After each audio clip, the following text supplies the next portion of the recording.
అంత్యక్రీస్తు అనేటువంటి వాడు ఈ లోకాన్ని పరిపాలన చేయబోతున్నాడు. ఈ లోక రాజ్యాలన్నీ కూడా ఏకరాజ్యం చేయబోతున్నాడు.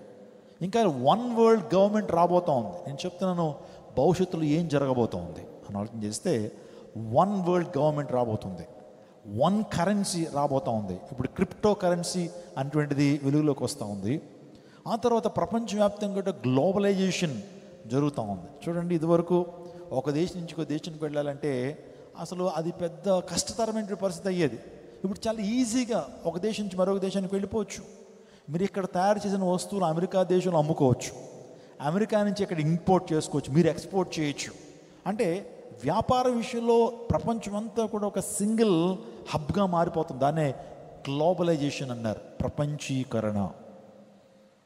ప్రపంచీకరణ రాబోతున్నటువంటి పరిస్థితి ఏంటంటే, ఒక వ్యక్తి యాంటీ క్రైస్ట్ అనేటువంటి సాతాను, క్రీస్తు విరోధి, ప్రపంచాన్ని పరిపాలన చేయబోతున్నాడు. వన్ వరల్డ్ గవర్నమెంట్ రాబోతూ ఉంది.